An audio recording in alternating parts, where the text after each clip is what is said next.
competitor got a pack of 1-drop solution in their goodie bag this year. Basically it's a water purifier. 1 drop purifies 1 litre of water.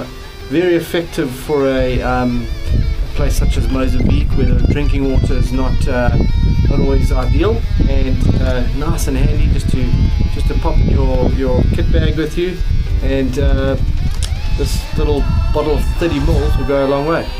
So thanks again to 1-drop solution.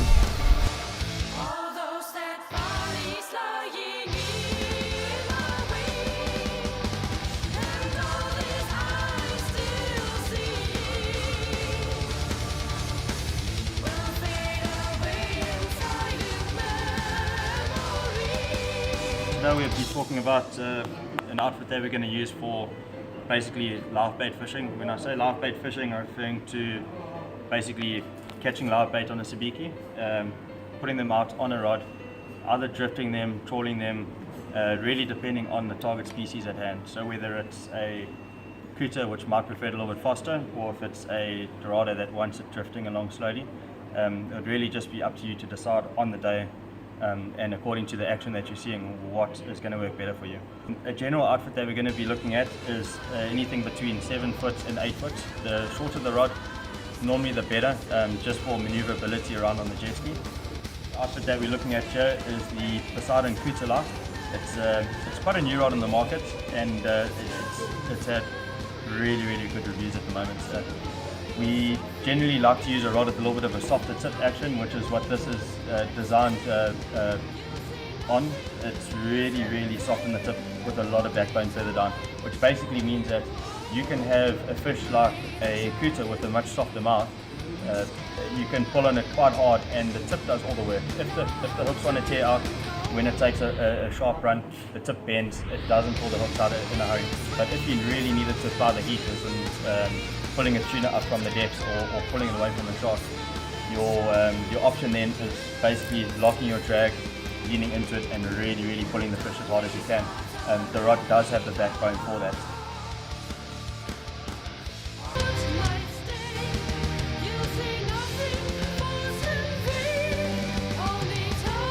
Another important thing behind live bait fishing is now the line that you need to use. The problem with braid for certain live bait fishing is that it is very direct, and once you get it next to the ski, although you may have a section of leader, there's no guarantee that the fish isn't going to take a run longer than your leader, and then the guards are going to start to damage the knots, especially under that amount of pressure that you're running them through. So basically, nylon is the best thing you can do. You basically put on anything between 25 and 35 pound on a Grand Weight 40, SL50, anything in a 40 to 50 size reel. You're really going to get anywhere between 300 and 500 meters, which really is more than enough for any type of live bait fishing that you all need to do.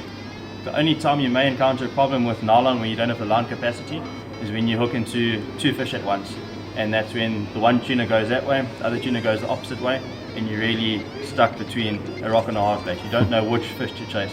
In that situation, lock the drag on the one reel, chase the other fish, fight it nicely, and you rather get one fish out than lose both of them.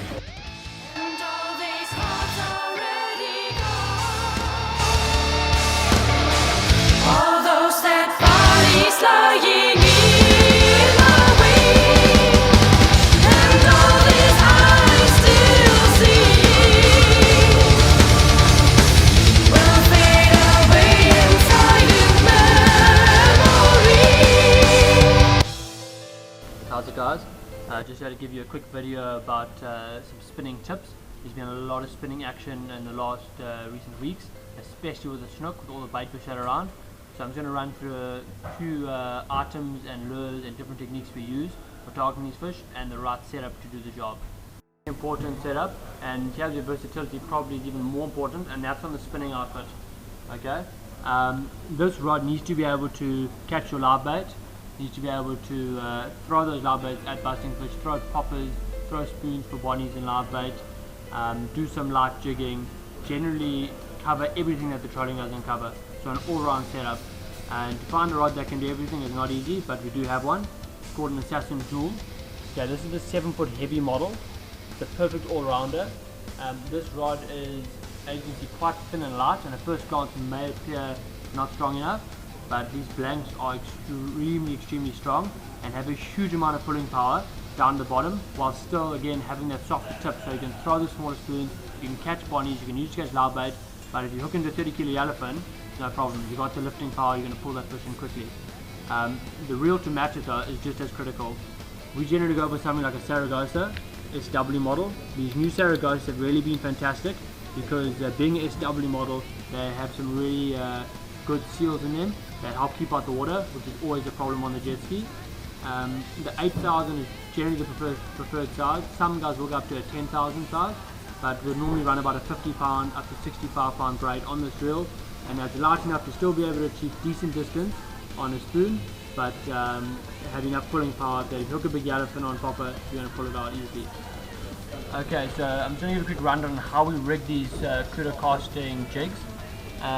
Basically, you're going to make your assist hook with a Dyneema cord, okay, or we can make them for you, and attach it to a swivel.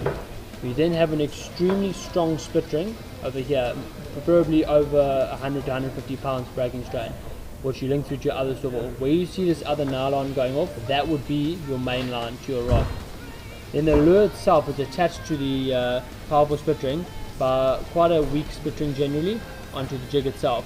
And the reason for this is not only does it allow fantastic action when you're jigging, because the assist hook is totally free, but also if you're fighting a fish, and often if you have kingfish in a shoal, they get quite excited when you hook one of them and they'll try and steal the lure out of the other fish's mouth.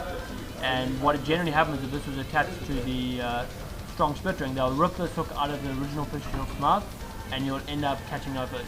You'll come out, you'll lose fish.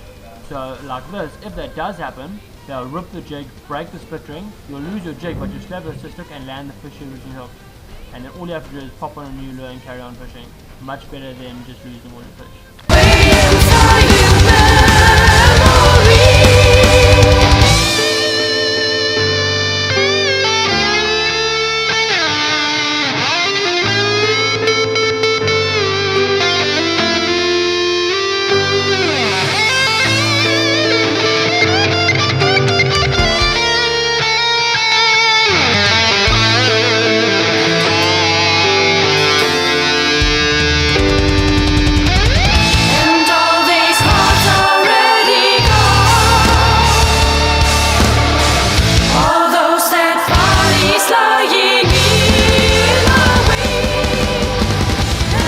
Finally, the winner of the 2016 Racetech Yamaha Jet Series in Dorado.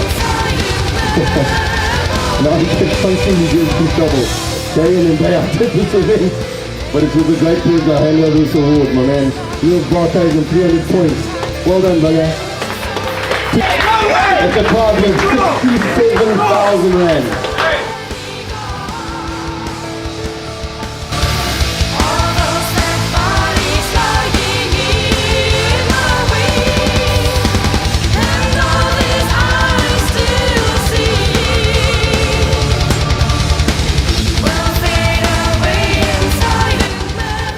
Right, we've come to the end of congratulations, Neil. Thank you very much.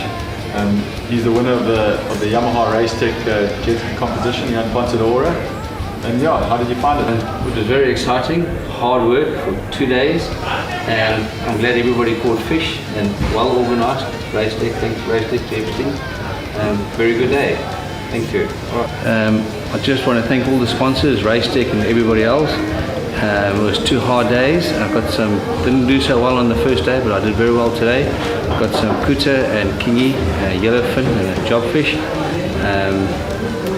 Tough, but I think it was very well organized, and I just want to thank everybody for everything they do here. Very good days. Thank you. Cool, that's awesome. Just talk us through your tactics a little bit. On the first day, we obviously that was your maximum points, and then obviously on the second day it wasn't as productive, but you still got some good fish.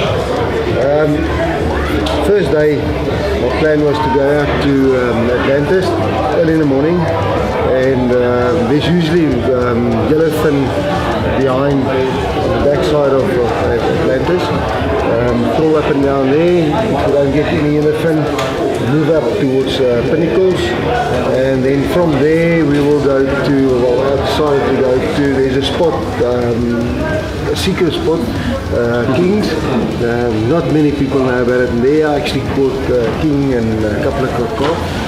And then from there I went down to Jardine. I got a kuda there. Also, not many people know about that place.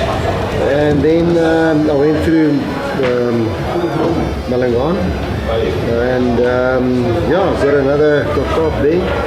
And then I went back to Pinnacles, got a yellowfin and 2 bonnies. And I thought maybe today we'll do the same thing. Obviously it didn't work out. Got a Dorado of Malangan Ledge and the cockop at my king spot. Bjorn, well done. Finishing second. You're almost a local here in Ponta.